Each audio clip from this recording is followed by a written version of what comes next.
त्यांच्या चर्चा करू. नमस्कार. माझं नाव मधुसूदन गौरव ढोले. मी पाटोद्याचा रहिवासी असून आम्ही आज या ठिकाणी कलेक्टर साहेबांना निवेदन द्यायला आलो होतो की पाटोदा ग्रामपंचायतमध्ये जो 15 वित्त आयोग झाला किंवा इतर कुठले निधी आहेत हे आमच्या गावातील सरपंच, ग्रामसेवक आणि जे विद्यमान सदस्य आहेत यांनी सल्लग मताने मिळून कमीत कमी 50 ते 60 लाख रुपयाचा घोटाळा झाला आम्हाला उघडकीस आला आहे. त्या संदर्भात आम्ही जिल्हाधिकारी साहेबांना निवेदन देण्यासाठी इथं आलो होतो. कशामध्ये झालं नेमकं घोटाळ्याचं बघायला गेलं तर आमच्या गावातील विद्यमान सरपंच यांनी शाळेतील आरो प्लॅन्ट झालं किंवा अंगणवाडीतील खेळणी, अंगणवाडीतील बाथरूम दुरुस्त झालं किंवा गावातील इतर अनुसूचित जातीमधले रस्ते झाले, यांचे जे आहेत त्यांचे काम न करता किंवा बोगस बिलं दाखवून इथं बिलं उचलली आम्हाला निदर्शनात आलं आहे. काम न करता बिलं उचलले? हो, काम न करता, काही ठिकाणी काम न करता किंवा जे इतर कर्मचारी आहेत किंवा सोबती आहेत त्यांच्या नावाने बोगस बिलं किंवा बोगस कंपन्यांचे, बोगस दुकानांचे, बोगस मेडिकलचे बिलं दाखवून त्यांच्या नावाने अनामुष बिलं उचलीत. तुम्ही ग्रामसभेमध्ये हा विषय मांडला नाही का त्यांची? ग्रामसभेला आम्ही वारंवार ग्रामसेवक साहेबांना याची माहितीच्या अधिकाऱ्याला मागणी केली असता त्यांच्यावरती पण सरपंच साहेबांनी प्रेशर टाकलेलं आम्हाला दिसून आलं आणि याची आम्हाला कुठल्याही प्रकारची योग्यरित्या माहिती पूर्णतः अजून आली नाही. ग्रामसेवक आणि सरपंचांना पूर्ण माहिती दिलीच नाही? पूर्ण कुठलीच माहिती दिली नाही आम्हाला. काय सांगाल? सरकारी अधिकाऱ्यावर दबाव टाकण्यात आला कागदाची माहिती पुरवठा करताना. सरकारी अधिकारी म्हणजे तुम्ही माहिती मागली, सरकारी अधिकाऱ्यावर दबाव टाकला कागद देऊ नका म्हणून. देऊ नका का बरं? कारण सर्वसामान्य माणसाचा हक्क आहे ना. गोड बंगल सगळं उघड पडाल ना त्याच्यामुळं. अच्छा, बरं. आता जवळपास आम्ही 2 महिन्यापूर्वी यांना अर्ज दिला होता पंचायत समितीला म्हणा ग्रामसेवक साहेबाकडं. अजून आम्हाला त्याच्यावरती एकही कुठल्याही विषयाची त्यांनी माहिती पुरवली नाही किंवा काहीच असं तोंडीही चर्चा केलेलं नाही की बाबा तुम्ही जे काय मागितले केले त्याच्याविषयी काहीच स्पष्टीकरण दिलेलं नाही. आणि स्पष्टीकरण मागायला गेलं तर सरपंच साहेब डायरेक्ट म्हणतात की बाबा तुम्हाला काय करायचं आहे ते करून घ्या, काय बघताय ते बघा, माझे मी खंबीर आहे. काय बघताय ते बघा म्हणजे? तुम्हाला काय करायचं आहे ते करा, तुम्ही काय करताय काय नाही मी बघून घेतो, मी खंबीर आहे, असं हे त्यांचं बोलणं आहे. म्हणजे सरपंच जनतेने याच्यासाठी निवडून दिलं?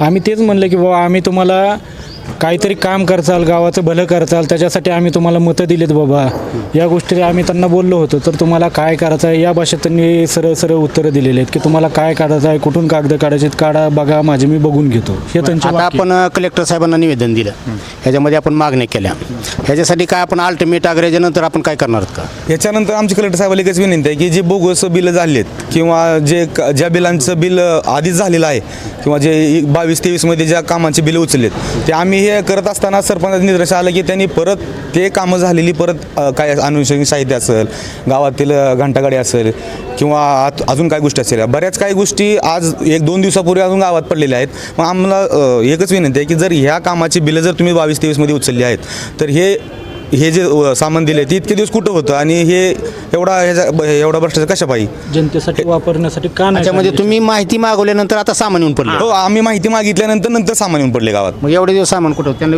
विचारलं की टोलाटोलची उत्तर आहेत सगळी. अच्छा, म्हणजे ज्यावेळेस तुम्ही जागृत झालेत त्यावेळेस त्यांना जाग आली आणि त्यावेळेस ते कामं करायला सुरू झालं आता. ठीक आहे, बोला. या सर्व युवकांच्या प्रतिक्रियेवरून एकच ध्यानात येत आहे की जे ग्रामपंचायत संस्था ही सर्व ग्रामस्थांची असते आणि यामध्ये सरपंच, ग्रामसेवक या सर्वांनी मिळून आणि गावातील लोकांच्या संगनमताने गावात विकास करायचा असतो की स्वतःचा विकास नसतो करायचा. यामधनं एकच निदर्शनास आलं. त्यामुळे माझं या माध्यमातून आपल्याला एकच सांगणं आहे आणि प्रशासनालाही एक आव्हान समजा अथवा इशारा समजा, जर अशा लोकांवर तुम्ही कडक कारवाई करणार नसाल तर अखिल भारतीय छावा संघटना यांच्या पाठीशी ठाम उभा राहील आणि रस्त्यावर उतरेल. मग त्यासाठी उरलेले सगळं आम्ही आक्रमकपणे रस्त्यावर उतरून आंदोलन करू आणि जे काही दोषी आहेत सरपंच, ग्रामसेवक, सदस्य जे कोणी असतील त्यांच्यावर योग्य ती कारवाई करावी आणि या सर्व पाटोदा ग्रामस्थांना न्याय मिळवून द्यावा.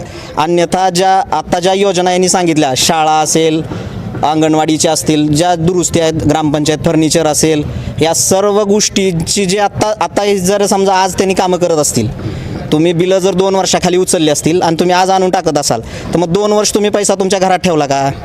तुम्ही काय केलं इतक्या वर्षामध्ये? मग आता तुम्ही नेमकं करताय काय? आणि तुम्ही जर जर त्या ग्रामपंचायतमधल्या कुण्या सदस्याला माहीतच नसेल की आपल्या गावात काय झालं आहे तर मग याला दोषी कोण आहे? मग त्यामुळं प्रशासनानं, माझं गटविकास अधिकारी असतील, कलेक्टर साहेब असतील, यांना एक विनंती आहे अथवा इशारा समजा, तुम्ही जितक्या लवकर होईल अशा दोषींवर कठोरात कठोर कारवाई केली पाहिजे, अन्यथा इथून पुढचं होणाऱ्या परिणामाला सर्वस्वी प्रशासन जबाबदार असेल. बरं, अखिल भारतीय छावा संघटना धाराशिव ही कायमस्वरूपी अग्रेसर असते. अण्णासाहेब जावळे पाटील म्हणलं की लोकांना आजही त्यांचे कार्य आठवतं. धाराशिव जिल्ह्यात जर पाहिलं, एक तुमच्या पाटोदा गावापुरतं नाही किंवा माझ्या गावापुरतं पूर्ण ग्रामपंचायतमध्ये असाच भ्रष्टाचार चालू आहे, तर ह्याच्यासाठी अखिल भारतीय छावा संघटना काय करणार का? अशा ज्या ग्रामपंचायतीमध्ये असा भ्रष्टाचार झालेला आहे, अशा भ्रष्टाचारांच्या विरोधामध्ये अखिल भारतीय छावा ही कणखरपणे त्यांच्या पाठीशी उभा आहे आणि जिथे लागेल तिथं अखिल भारतीय छावा संघटना त्यांच्यासोबत कधीही निम्म्या रात्री बोलवा तुम्ही, तिथं आम्ही हजर असू. आणि अशा भ्रष्टाचार लोकांवर योग्य ती कारवाई झालीच पाहिजे, कारण हे भ्रष्टाचारी लोक जर परत जनतेतून निवडून येणार असतील तर त्या जनतेचं किती वाटोळं आहे. उद्या हे ह्यांचीच घरं भरणार आहेत, त्यांना सर्वसामान्य लोकांचं काही देणं घेणं नाही. त्यामुळे या लोकांवर कुठं तर चाप बसला पाहिजे आणि प्रशासनानं याचं दखल घेऊन यांच्यावर योग्य ती कारवाई केली पाहिजे. तुम्हाला वाटते का कलेक्टरला निवेदन दिल्यानंतर म्हणजे जिल्हाधिकारी कार्यालय किंवा उपजिल्हाधिकारी कार्यालय हे यांच्यावरती कारवाई करतील का? कारण ह्याच्या अगोदरची जर पार्श्वभूमी पाहिली तर यांच्याकडे खूप सारी निवेदनं येतात, पण ह्याच्यावर ॲक्च्युली खरंच अंमलबजावणी होते का? नाही, आता कसं आहे माहीत आहे का, सगळ्यात महत्त्वाचं म्हणजे हा सगळ्यांना जर जे आमचे स्थानिक आमदार आहेत त्यांच्या जवळचे असल्यामुळं, त्यांच्या संबंधितले असल्यामुळे त्यांचाच वरदहस्त आहे.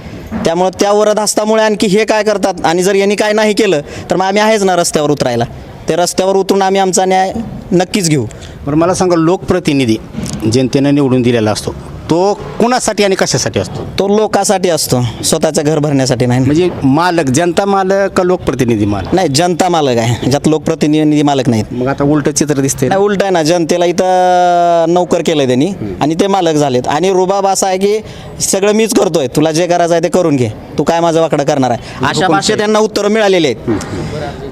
असे 100 अर्ज येतील, ते मी करायला खंबीर आहे, माझा नेता खंबीर आहे. नेत्याच्या जीवावर जर हे असतील, आता आमच्यामधलेच एक प्रकार आहे असा, BDOचं पत्र आलेलं आहे ग्रामपंचायतला, तर ग्रामपंचायत शिपायानं ते पत्र घेऊन सरपंचाच्या हातात दिल्यानंतर सरपंचाचं काम आहे हे गावाला आलेलं पत्र आहे हे व्यवस्थित अधिकाऱ्याकडे दिलं पाहिजे. का ते पत्र फाडून कोण आहे घाला ग्रामसेवक, अशा भाषेत जर उत्तर असतील, मग तुम्ही काय करताय नेमकं? तुम्ही दमदाटी आणि दादागिरी, मग आमदाराचं त्याला समर्थन आहे का? ह्याही गोष्टीचा कुठेतरी विचार करणं गरजेचं आहे.